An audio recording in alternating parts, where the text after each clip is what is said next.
Business Vega Squadron, and to change things up, we're gonna actually start off with a luminous analysis, if we can.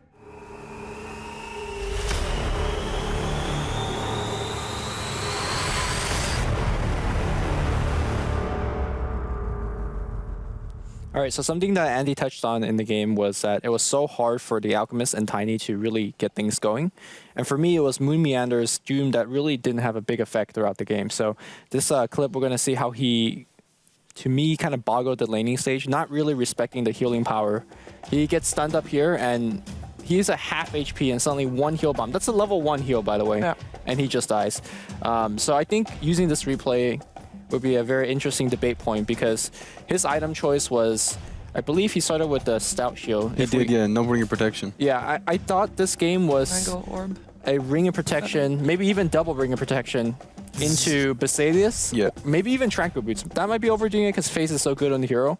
And he went for a Buckler and Vanguard, thinking of Crimson. I like the thought process. Crimson is great. But I thought if he went for Basilius first, maybe transitioning into Vlad's, and then worked on a Crimson later on, just stacked on armor for his team. Because the way that the other half of the game going, Alchemist was doing his Aghanims thing. Tiny didn't even have levels for Craggy till much later on. So I thought Doom had to be the person that tied the team together with the armor side. So I'm not sure if you guys agree or disagree with that point. What do you think about the...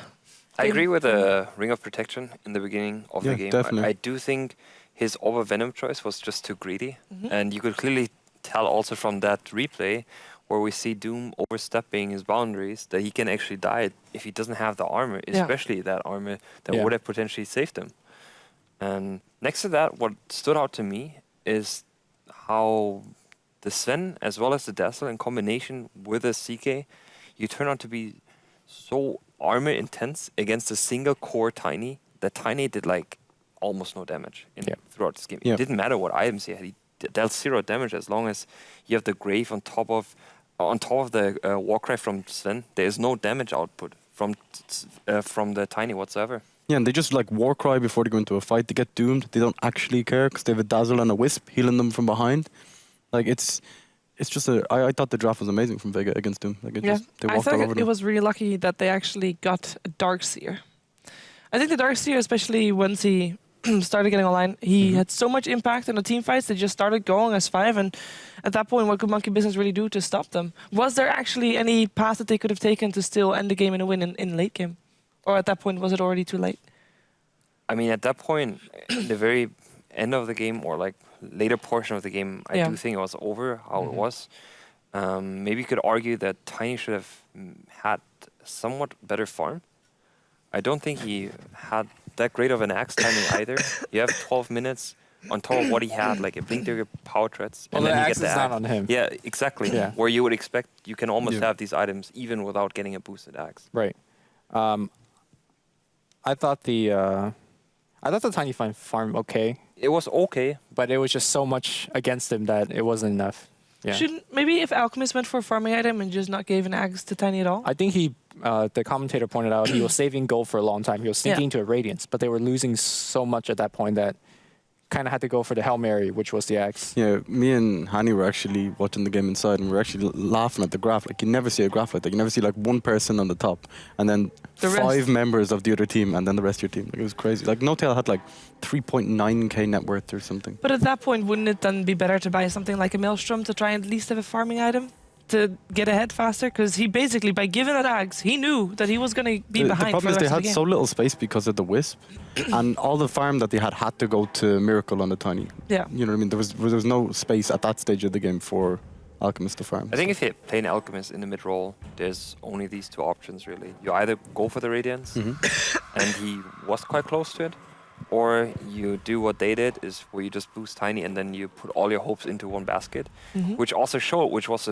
the problem when you face so much armor. You can't just have a single core. You need more damage out of, like, from another perspective here. And he didn't even get a BKB. There was no damage output. And as well, like, Monkey Business, if you're doing this kind of strat, last time we seen them play it, they had the Dazzle, so they had like that really solid defensive support.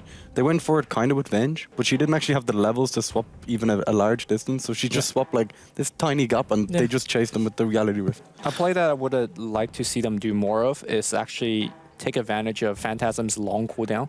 The one fight they actually only won in the mid game was when Vega ran into them without Phantasm. They even had a 3-man vacuum wall combo, but they're like, okay, I took the vacuum wall combo. You don't have Phantasm? All right, let's just doom and then fight. That was the only fight they won. And Phantasm has, what, like a 2.5 minute cooldown? It's very long. I think once you lose a fight, and you will lose a fight because they're so strong, you grab your team, you smoke up, and you make the best out of the situation. But it seemed like they were just pushing themselves deeper and deeper into a hole, trying to farm themselves out of it. I don't think that was the play. True. We actually can take a look at the standings now that Vega and Monkey Business have tied here. We know a bit more about where those two teams are heading. We'll both get 1 extra point. Soon. They are getting the points right now. It's in process. Scrift there with the calculator in the back. Like. Yes, they can't figure it out how it works just yet, but it will be updated soon, and then we can actually see where they end up.